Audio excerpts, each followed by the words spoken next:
Welcome to the Tourism Hub podcast, a podcast devoted to you and your excellence, providing inspiration and education for the entrepreneurs, experience makers, and excellence seekers of our industry to take your tourism business and career to a whole new level.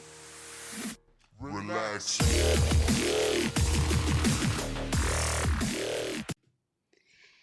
Here is a question I want you to sit with before we do anything else today. How much of your business peak, the revenue that you count on, the bookings that keep the lights on, the weeks that make the lean months bearable, depends on something you do not actually own or control? Let me repeat that one again. It's a lot to get your head around. How much of your business peak, including the revenue that you count on and rely on, the bookings that keep the lights on and your staff and yourself gainfully employed, and the weeks that make the seasonal leaner months bearable, depend on something you do not actually own or control? Take a moment with that, because the answer to that question might be the most important strategic insight that you can take away from the time that you've taken out to be with me on this episode today. Welcome back to the Tourism Hub podcast.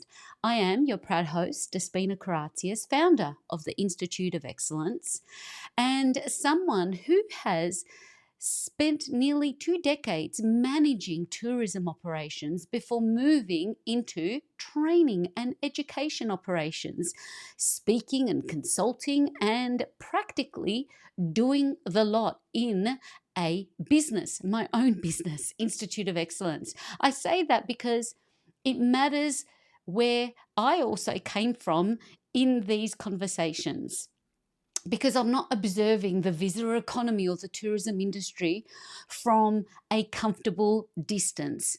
I am in the weeds, building a business inside it, applying the same strategies I teach and preach in my own practice, and have so in all of the practices that I lived and worked and navigated, and asking myself the same hard questions that I bring to you in this episode and all the episodes before and that will come after. The past 12 months in particular, and more recently, the past summer months, have been really instructive on that front and very revealing as well. I've been doing what I describe as a full interior and exterior, but mainly inside job renovation on the Institute of Excellence. Not like a refresh or a reset. I'm talking probably more like an excavation, opening up every digital cupboard, looking underneath every digital rug and drawer, and rebuilding systems. And to be honest with you, sitting with some very uncomfortable questions and truthful answers about what I was genuinely building versus what I kind of assumed I was building, or just hoping it would work itself out while I'm busily doing what I do. That process has really sharpened my thinking and activity considerably. And when two significant tourism-related headlines have landed this summer, in the same week, they didn't just feel newsworthy to me. They felt personally relevant to exactly the kind of work I had, been doing and do on a daily basis.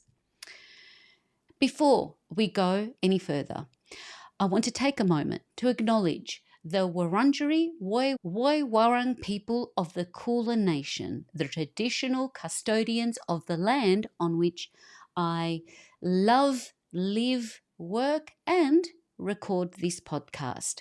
I do pay my respects to their elders, past, present, and emerging, and acknowledge their unbroken connection to this country. I also want to hold space for my own ancestors, the Greek men and women, including my parents, who left their homeland so that they can build a better life here on this country, raise children on this country where I've been able to raise my own family, and for all of us to call Australia home. I carry their sacrifice quietly and with gratitude, and it is with that sense of what it means to belong somewhere and to honour the ground beneath you that I want to bring and begin today's conversation.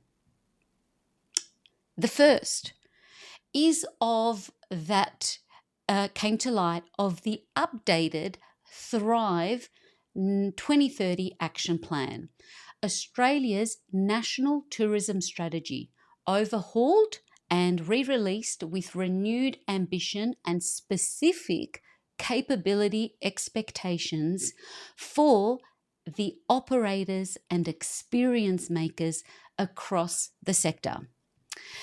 The second is an announcement that the Australian MotoGP, which has been held at beautiful Phillip Island, Victoria's Phillip Island, for nearly 30 years, that it will move to South Australia's Adelaide from 2027. So the Australian MotoGP that's been running for almost 3 decades will have its last run in Phillip Island this year in 2026, and from next year onwards it will relocate to Adelaide.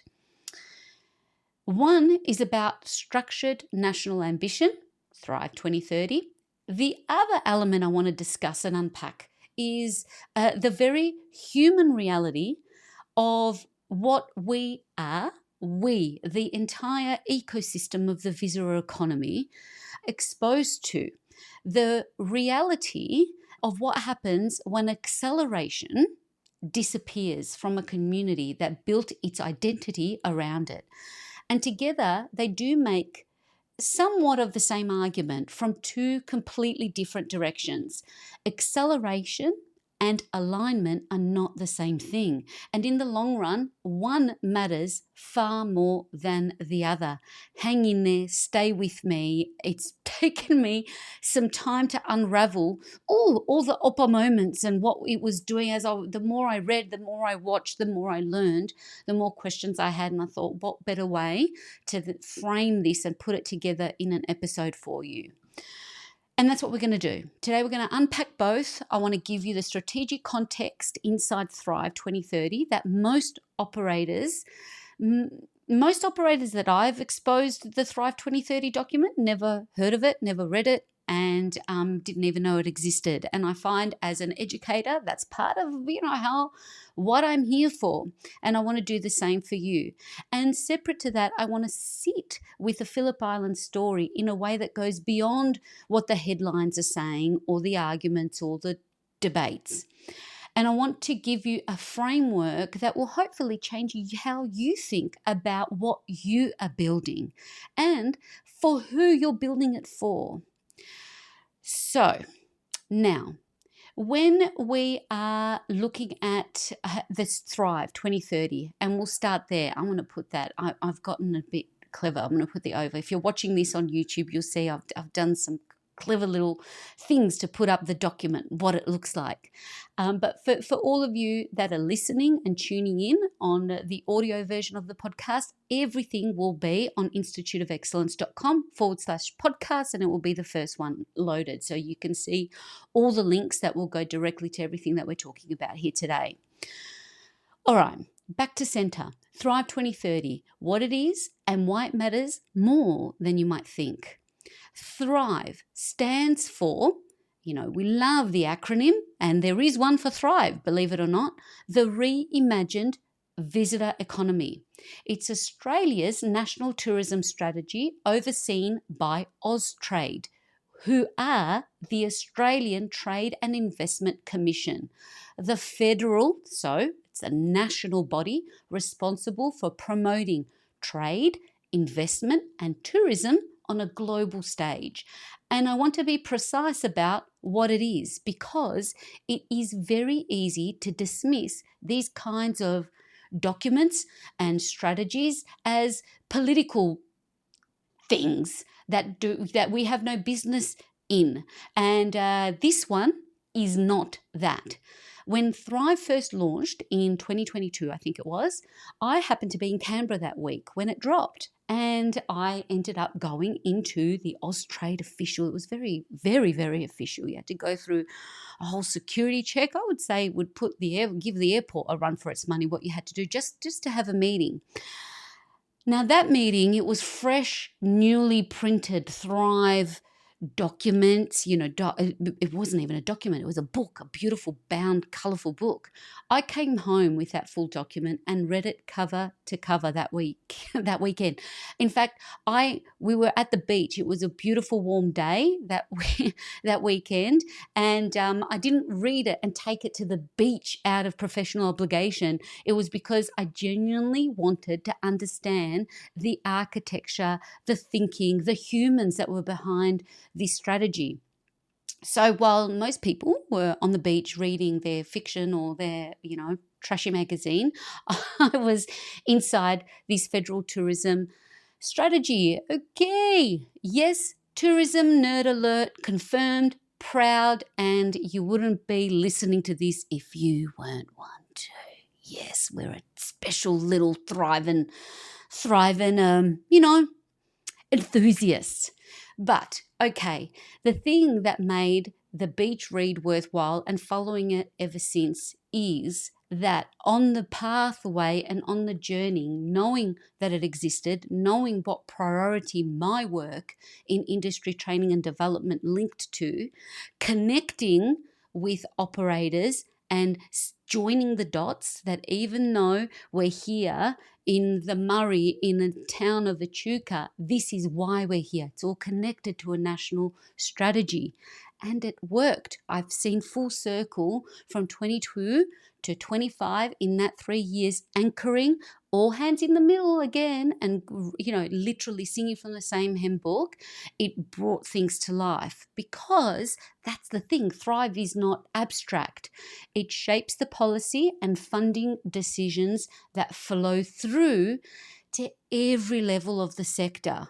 Aviation access, workplace investment, regional dispersal priorities, digital capability programs, sustainability benchmarks. So when you understand Thrive, you also can have a better understanding of the environment that your own business and your work and your career and your job and everything that you do, how it's operating inside. So the updated action plan that hit the headlines and dropped on, a couple of weeks ago, one thing that it shouts from the rooftops is a new target of 230 billion in visitor expenditure by 2030. There's a significant change inside that number from strategy to strategy and version of documents. And that is just uno minuto. I want to make sure, it's a one-woman show here and it's important I see all of these things through, that I'm not doing anything terrible, like not hitting record, which has happened one too many times. Anyway, I digress. Back to the change and the significant change inside that number that most commentary around Thrive probably read over or not stopped to kind of go, wait a second, that this bit isn't missing. And that's the revised measure that removes long stay international student spending from the calculation of the 230 billion. So this is not a concession, it's an increase in the ambitious and the big, hairy, audacious goal that we've set. So the target is now aligned with international tourism benchmarks, which means the 230 billion represents genuine visitor economy activity, not an inflated figure that was probably padded out by category that was already stretching us a little bit. It's probably a harder target to hit, and the government has, kindly kept it anyway. But that tells all of us something about the level of confidence and the level of commitment behind this strategy. Within that $230 billion target, it's also really, really important that there's a regional sub-target of $95 billion in visitor spend by 2030. Now let that one land for a moment. Nearly half of the entire national growth ambition is expected to land outside capital cities. So regional locations and destinations in Australia is not now peripheral to thrive. It's actually at the heart centre. If you operate in a regional destination, the national policy direction is not just acknowledging you, seeing you, hearing you, it is actually banking on you. So the question is whether you are positioned to receive that growth when it flows, or whether it passes through your postcode without touching your business. So the updated action plan identifies 5 focus areas that every operator must be aware of, and they include growing inbound markets, particularly India and Southeast Asia, driving regional dispersal and new experiences, business modernisation and workforce capability, sustainability, accessibility and First Nations engagement, and one of my favourites, data and insights. Very important. So at a corporate level, the plan has already been broadly welcomed by but from what I've seen and I've read, it's been broadly welcomed by major hotel groups, accommodation peak bodies, and national tourism organisations, particularly around policy alignment, workforce investment, and confidence in infrastructure. So that makes sense. Large-scale corporations planning in capital cycles need that kind of certainty before they make a commitment. But my interests, and I suspect yours, is in what this means for small and medium businesses. What does this mean for the small experience makers? And there is one signal inside Thrive that I think is being significantly underrated at that level. Evan Hall, our chair from Australian Tourism Industry Council, explicitly referenced supporting small businesses to embrace AI and develop high quality, sustainable, accessible tourism experiences as a priority under this strategy. That's not a line about large hotel groups investing in automated check-in systems. That is a direct signal to all of us running smaller operations that digital maturity, including AI literacy, is now expected as a baseline infrastructure, as a foundation, not a competitive advantage, a flaw. A strong floor for us to lean and work from. So that is the environment we are operating inside. Thrive sets an ambitious direction. It puts regional Australia at the centre of that ambition, and it assumes a level of digital readiness that many of us are still building toward. The question now is what we actually do with that context, and that is what I want to work through with you now. We've looked at Thrive and how that came to be and why this update is important. The second update, and what I want to kind of unpack with you, is MotoGP in Phillip Island and what borrowed momentum actually costs. moving on to the second headline, I want to approach it differently from the way most of the industry commentary has, because I think the real lesson here is not about event management or government negotiation. It is about something much more fundamental to how we build and how we protect our businesses. The Australian MotoGP been held at Phillip Island since 1997. Nearly 3 decades. It brings tens of thousands of visitors to a regional island community. It fills every bed and every table. It creates a kind of economic intensity that very few regular weeks of the year can replicate. For many businesses in that region, that race weekend is not just a bonus. It is structural. It is part of how they plan the year, service debt, and justify investment in capacity. So, when announcements like this come that from 2027 the event would move to Adelaide under a new commercial agreement, the reaction was entirely understandable. Now, I don't know the full detail of commercial negotiations. Those are government decisions, big for the big humans of tourism and government. And there are considerations at that scale that are well beyond what any of us can be across.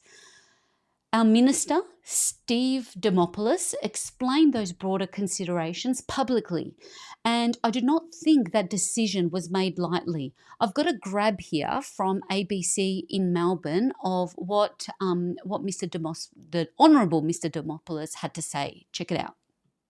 And the line that they drew was, if you're not moving at Talbot Park, we're out. We met every other request. We met the licence fee. We offered to uplift the marketing and the fan experience, but their final demand was that you must move the event into the city, into Talbot Park, and we were not willing to sell out Phillip Island. They want the kind of the patronage, I think, that comes from being located in a CBD. We agreed to every other request for the extension of the contract, but just not moving it from Phillip Island. Thank you, Mr. Dimopoulos, and thank you to ABC Melbourne for that little clip there. Okay, so what I want to hold up is not the decision itself. It's the story that it reveals about structural dependency. And for that, I want to tell you and introduce you to, just in case you've missed another little incredible story through this, is about this wonderful hospitalitarian Rosa Scalado. Rosa Scalado and Pino's Trattoria. Rosa and her late husband Pino opened their Italian restaurant in Cowes, Phillip Island in 1991. It became over time one of the most remarkable stories in Australian tourism, not because of its scale, but because of its gravity. MotoGP riders from around the world have made Pino's Trattoria their home during race week. Memorabilia has covered the walls. Jack Miller traded his race suit for a table. We're talking at that level.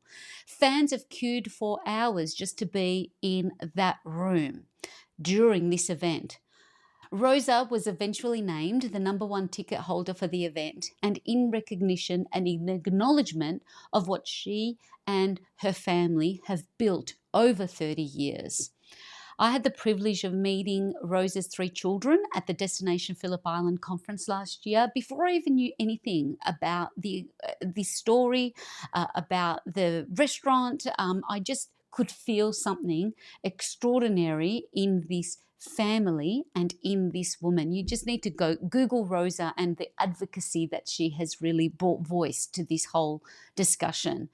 And really a kind of pride and warmth and weight that you cannot manufacture.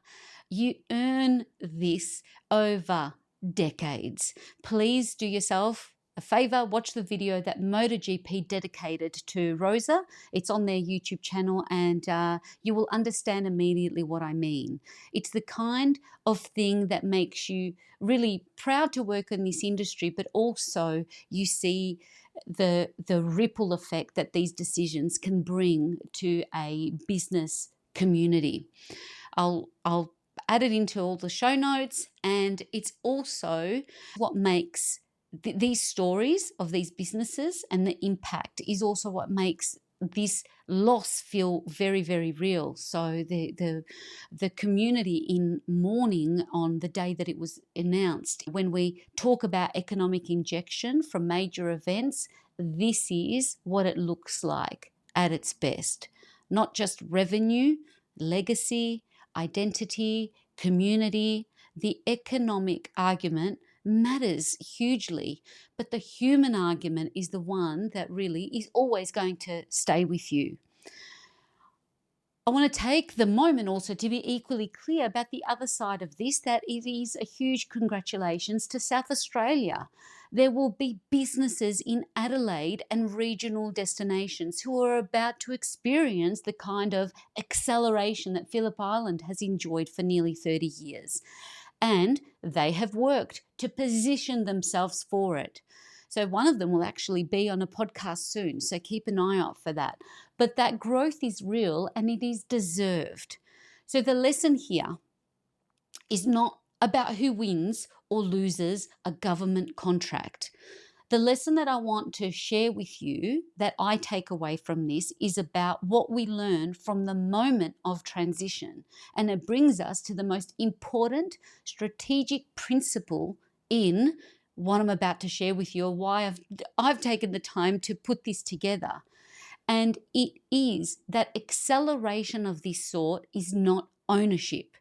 An anchor event like the Australian MotoGP accelerates demand. A social media platform like Facebook and Instagram and TikTok accelerate visibility. A booking aggregator accelerates distributions and bookings that come through to you. Acceleration is a real and powerful force for any business and any industry. However, acceleration is borrowed momentum. It comes from outside our businesses and it can leave in the same way that it arrived. So through a commercial decision made somewhere that has nothing to do with our quality, with our service, with our commitment, with our contribution, or years of investment, ownership is different. Ownership is our direct database with our visitors. Ownership is our brand authority built through our own channels. Ownership is our own events. The guest relationships where the customer knows your name, not just your listing or your experience. Our capability, the skills and the systems that function regardless of what platform or event sits above them. These are the things that remain when external acceleration shifts gears. I had to go there. They are slower to build than a booking surge from a major event. However, they are far harder to take away from underneath us. The question each of us needs to be able to answer honestly is this: is if the thing I'm relying on, the event, the platform, the partnership, the travel agent, the aggregator, change its terms or disappear tomorrow, what would remain? What is actually mine? Because the answer to that question is the real business. It is business. Everything else is rented space. I say it a lot, particularly when it comes to our online travel agents and our social media platforms. We have to always back to center and align. Where am I the landlord and where am I the tenant? We don't own the relationship. We don't even have a seat at the table at the conversation. It's left to others far removed from our businesses. Okay, so as we talk about MotoGP and please take the time to go and look at this incredible story of Rosa. It is something that Thrive 2030 is, in a sense, a national invitation to build ownership at scale. The emphasis on digital capability, on direct relationships with priority markets, on sustainability as differentiation. These are not bureaucratic checkboxes. They are the architecture of businesses that can absorb disruption because they are not dependent on any single accelerant. The strategy is asking all of us to build the kind of businesses that endure beyond a single event cycle, a single platform algorithm, or a single government contract. That is the core argument of what I'm trying to impart, or it's not even an argument. It's more like the thought process of what I'm trying to impart with you in this episode. In two movements, Thrive tells us where the opportunity is pointing, future focused, and MotoGP to a story tells us what happens when we build on ground we did not own. Now I want to say something honest about both of those things, because I think it would be easy to take this episode as affirmation of things we already know and go back to doing exactly what we were doing before. Most industry content is structured to make us feel either validated and informed, and then the next piece of content arrives and the cycle goes on repeat. I don't want that for you, and frankly, I don't want it for myself either. Here is this uncomfortable version of everything that I've said so far, is that the principles inside Thrive around digital capability, building direct relationships, data literacy, workforce investment have been in circulation for many, many years. If you are listening and thinking, yeah, we need to work on our direct bookings, or yeah, we need to understand AI better, really, like I asked myself really honestly when I'm looking at my own business, how long have we been meaning to do that? Because strategy papers do not create urgency. Our circumstances do. And I found myself in my own circumstance that it's like, whoa, you feel blindsided, but really the writing is on the wall when you do not own the asset. And the question is whether we are waiting for our own version of the MotoGP announcement before we take the building and what we own conversation seriously, or rebuild our own digital ecosystem. This was because there was a slight little crisis. For me, when I rebuilt my own digital ecosystem, I did it because I looked honestly at what I was building, and I could not always clearly identify or distinguish between what I owned and what was rented space. That is a confronting assessment to make about your own business and the way that you work. But it is also been something that's been the most useful one, because if we cannot build a foundation, we have not firstly honestly assessed where we're at. So I'm not saying from the position of having it all sorted. Far from that. Every day is a waking moment to give gratitude to the learnings and the changing.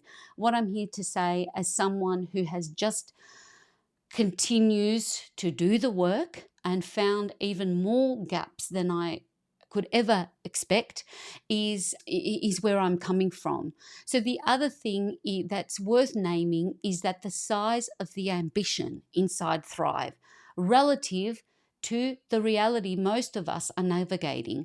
230 billion in visitor expenditure, 95 billion to regional Australia. These are extraordinary numbers, and large organisations will move to capture that growth in ways that small businesses were not always structured to match.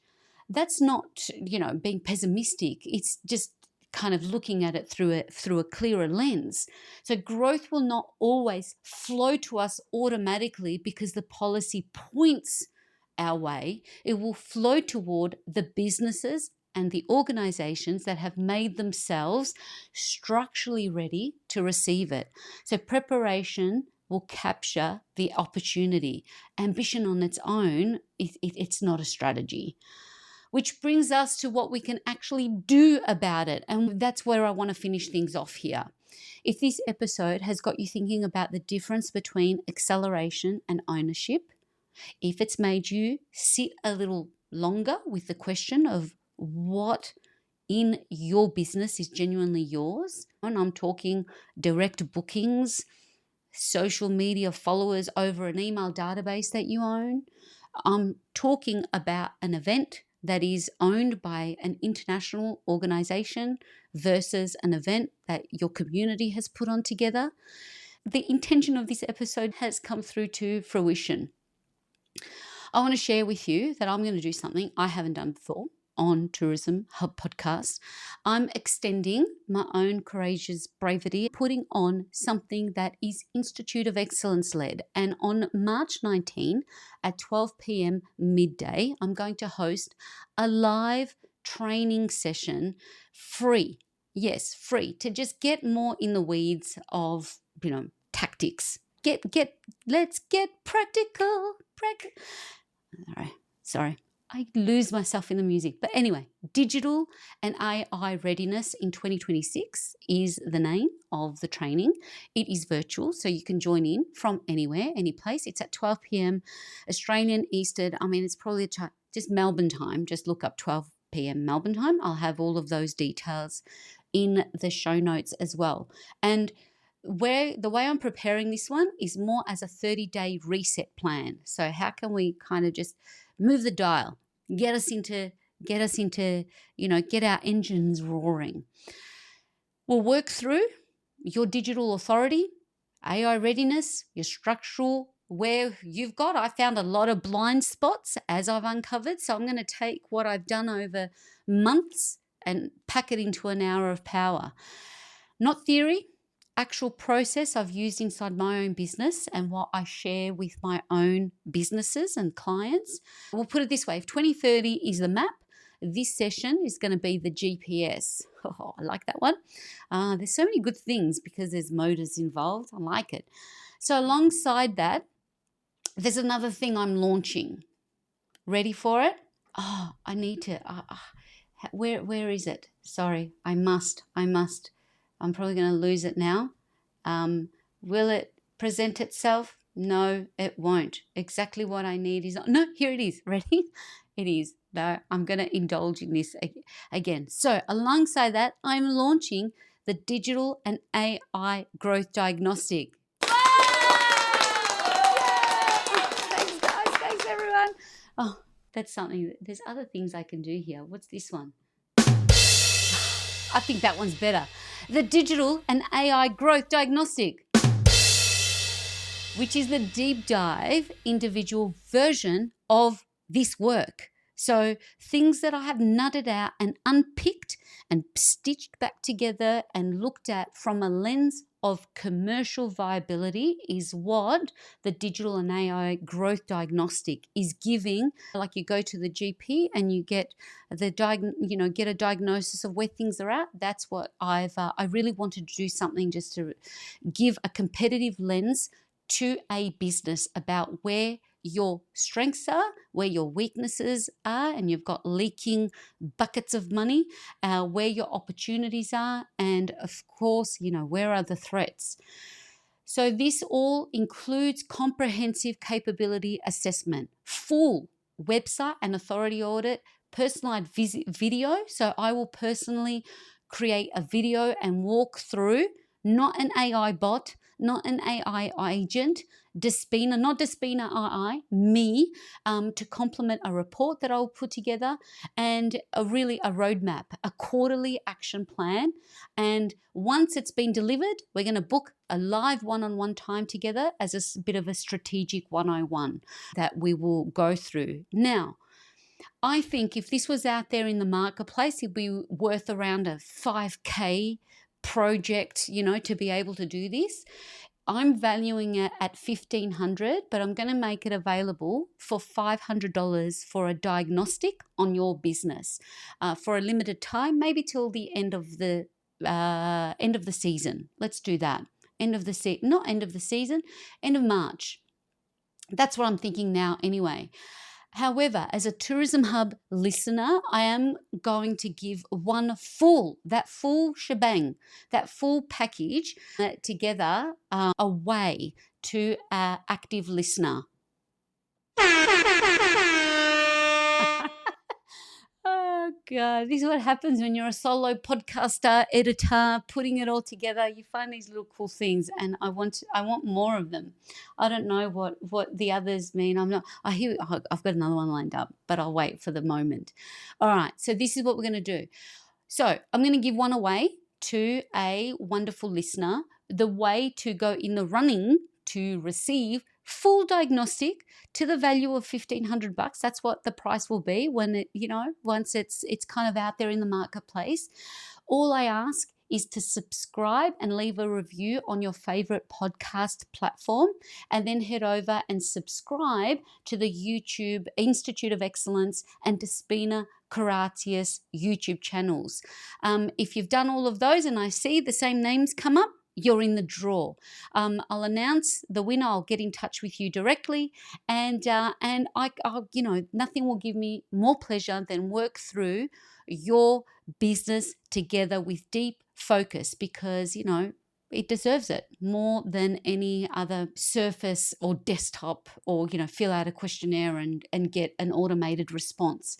So this season for me personally is about courage. The courage to look at our businesses with complete honesty and decide what it is that we are building with intent. The courage to invest in capability because circumstances demand it. And the courage to build something that is yours, not something that's borrowed from the goodwill of an event or an algorithm or a platform decision made elsewhere on tables that you do not sit. Thrive 2030 is asking for our ambition. What I am asking for is our clarity also. So they are not the same thing, right? But they are not in conflict either. The businesses that will genuinely capture the 95 billion regional opportunity are the ones that stop asking whether they should invest in their foundation and just simply make a start. That's the end, my friend. If today's conversation has given you something to sit with, a question about what you are actually building, or a clearer sense of why the digital and capability work that you're doing matters right now, then the best thing you can do is make sure you stay together, stay in this conversation. Subscribe on your Spotify, your Apple, your iHeart, your Amazon, or wherever you are listening right now, because this season we are going deeper on exactly these questions. I've got some great humans that are going to come and share their journeys, strategy, ownership, capability, and what it actually takes to build a business in the visitor economy that lasts. We have more conversation like this one coming, and I do not want you to miss any of them. And if you are the kind of person who wants to go beyond the strategy and get into the practical how-to, please come and join me on any of the social networks. And of course, if this episode has you thinking about digital foundations and AI readiness, that exactly is where I am working through the practical side. And if this is an opportunity for us to work together, whether you're looking to upskill yourself, your team, or your community, head to Institute of Excellence and hit the Work With Me button. There are different ways we can connect depending on where you are and what you need, from delivering workshops, training programs, through to the digital and AI growth diagnostic, or working one-on-one together in a mentoring capacity.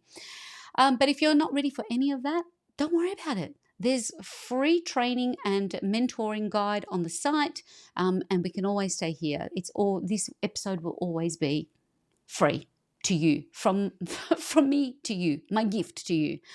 Absolutely, wherever you are right now, I want to express my immense gratitude that you're here with me, and I would love the opportunity to explore and connect and have any dialogue with you where is possible.